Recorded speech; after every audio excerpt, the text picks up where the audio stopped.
నీ ఆర్థరైటిస్ అనేది మనకి జనరల్ గా పెద్దవాళ్ళలో చూస్తాం. సో అది కూడా age group more than 55 to 60 years of age group వాళ్ళలో చూస్తాం.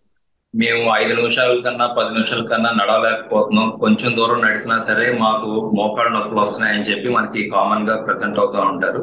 మన డైలీ లైఫ్ స్టైల్ అనేది మేము ఇంటి పట్టునే ఉంటున్నాం, మోకాళ్ళ నొప్పులు వస్తున్నాయి, మోకాళ్ళ నుంచి శబ్దాలు వస్తున్నాయి అని చెప్తా ఉంటారు. ఇవి మనకి pain and sounds most common complaints అండి నీ ఆర్థరైటిస్.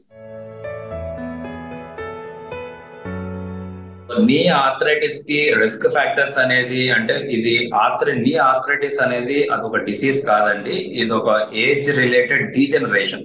సో మనకి విత్ ఏజ్ వచ్చి ఒక డీజనరేషన్ అంటే మనకి ఒక వైట్ హెయిర్ అంటే ఒక తెల్ల జుట్టు నల్లగా ఎలా మారుతుందో మనకి ఓవర్ ది టైం మనకి మోకాళ్ళు అనేది అరుగుదల కార్టిలేజ్ పొర అరుగుదలకి కారణమై మనకి ఈ ఆర్థరైటిస్ అనేది మనం చూస్తూ ఉంటాం. సో మరీ ముఖ్యంగా ఎక్కువ మోకాళ్ళ మీద ఎక్కువ కూర్చుని పనిచేసే వాళ్ళు, ఎక్కువ దూరం నడిచే వాళ్ళు, లైక్ డైలీ మాన్యువల్ లేబరర్స్, మోకాళ్ళ మీద ఎక్కువ పని చేయడం కానీ ఎక్కువ దూరం నడిచే వాళ్ళలో మనం కొంచెం పర్సంటేజ్ అనేది ఎక్కువ చూస్తాం అపార్ట్ ఫ్రమ్ రెగ్యులర్ పాపులేషన్.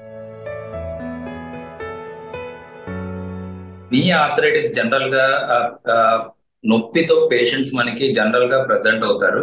మనకి పేషెంట్ ని మనం ఓపీలో చూసిన వెంటనే వాళ్ళ హిస్టరీ అంటే ఎన్ని రోజుల నుంచి నొప్పి అని చెప్పిన వెంటనే నాకు ఒక 2-3 సంవత్సరాల నుంచి నొప్పి ఉంది, ఒక 5-10 నిమిషాల కన్నా మేము నడుస్తుంటే మాకు మోకాళ్ళ నొప్పులు వచ్చి మేము కూర్చోవాలనిపిస్తుందని చెప్తా ఉంటారు. అట్లాగే మనకి కాళ్ళు లోపలికి వంకరలు తిరిగిపోయి ఉంటాయి. మనకి చాలా మందికి చూస్తుంటే కొంచెం కుంటుతూ నడుస్తూ ఉంటారు, 2 కాళ్ళు లోపలికి వంకరలు తిరిగిపోయి ఉంటాయి.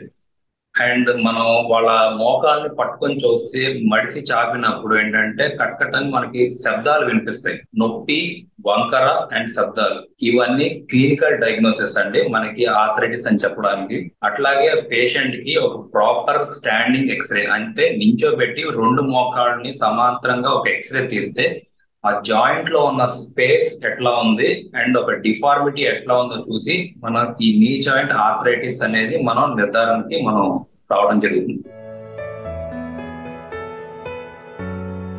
ఈ నీ ఆర్థరైటిస్ అనేది మళ్ళీ అది కూడా ఒక గ్రాస్ టెర్మినాలజీ.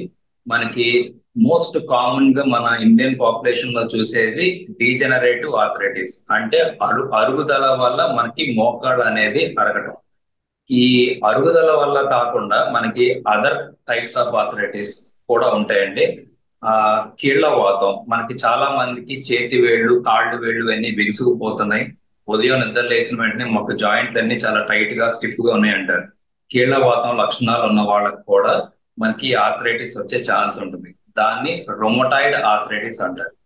అట్లాగే కొంతమందికి స్కిన్ ర్యాషెస్ ఇవన్నీ ఉంటాయి, స్కిన్ మీద మనకి తెల్లటి మచ్చల్లాగా అవి కనిపిస్తా ఉంటాయి.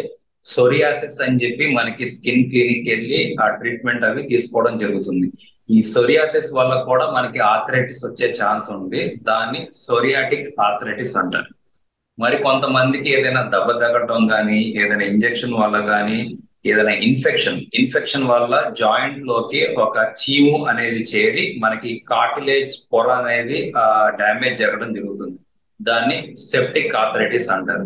సో ఇట్లా మనకి రకరకాల ఆర్థరైటిస్ అనేవి పేషెంట్ కంప్లైంట్స్ బట్టి మనం ఏ టైప్ ఆఫ్ ఆర్థరైటిస్ అనేది మనం నిర్ధారణ చేసుకోవచ్చు. ఈ నీ జాయింట్ ఆర్థరైటిస్ అనేది మనకి ట్రీట్మెంట్ ఆప్షన్స్ వచ్చేసి మనకి ఆర్థరైటిస్ అనేది 4 స్టేజెస్ లో ఉంటది, grade 1, 2, 3, 4. So grade 1 and 2 stages లో ఏంటంటే మనకి కొంచెం ఎర్లీ స్టేజెస్ లో ఉన్నప్పుడు ఫిజియోథెరపీ ఎక్సర్సైజెస్ ఒకటి, రెండోది గుజ్జుపడే ఇంజెక్షన్ అంటారు, మనకి రిలీఫ్ అనేది ఉంటుంది. గ్రేడ్ 2 and 3 లో ఉన్న వాళ్ళకి ఏంటంటే ఆర్థ్రోస్కోపీ, కీ హోల్ పద్ధతిలో లోపల కార్టిలేజ్ ప్రొసీజర్స్ అనేది మనకి అవైలబిలిటీలో ఉంటాయండి. కొంతమంది గ్రేడ్ 4 అంటే పూర్తిగా అరిగిపోయి మనకి ప్రెసెంట్ అవుతారు, అలాంటి వాళ్ళకి నీ జాయింట్ రీప్లేస్మెంట్, మోకాళ్ళ కీళ్ళ మార్పిడి ఆపరేషన్ అనేది మనం చేయడం జరుగుతుంది.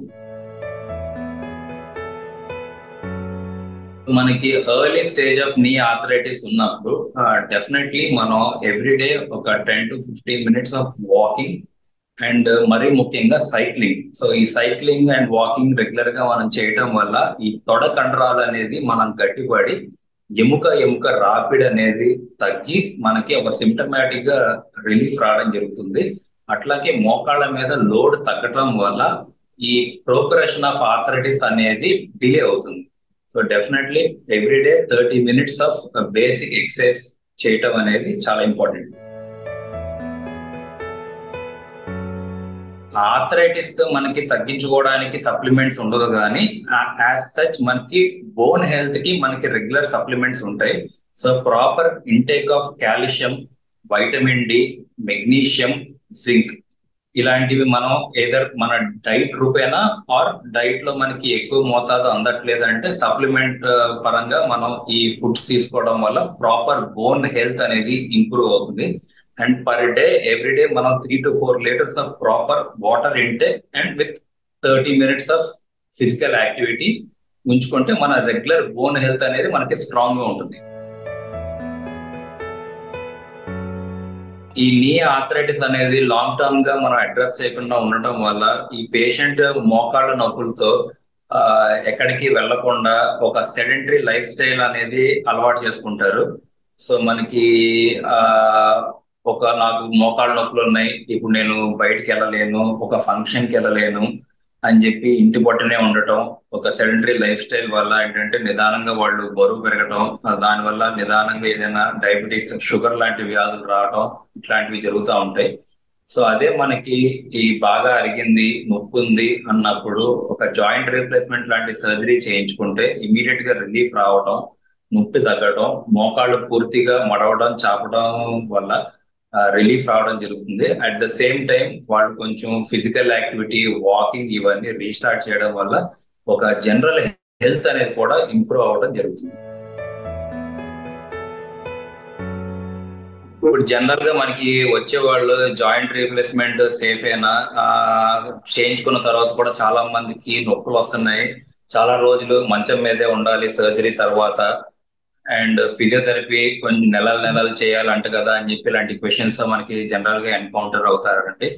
సో అసలు అవసరం లేదు. సో మనకి ఒక ప్రాపర్ ట్రైన్డ్ కన్సల్టెంట్ తో మనకి ఈ జాయింట్ రీప్లేస్మెంట్ అనేది చేయించుకోవడం వల్ల ఇవాళ మార్నింగ్ సర్జరీ చేస్తే బై ఈవినింగ్ పేషెంట్ ని పూర్తిగా బరువేసి నడిపించడం జరుగుతుందండి. అండ్ హాస్పిటల్ నుంచి మనం డిశ్చార్జ్ అయ్యే లోపలే పూర్తిగా మోకాళ్ళు మడవడం, చాపడం, తిన్నగా కాలు పైకి లేపడం, ఏ సపోర్ట్ లేకుండా పేషెంట్ ని నడిపియడం అన్ని చేపించి మనం డిశ్చార్జ్ చేయడం జరుగుతుందండి.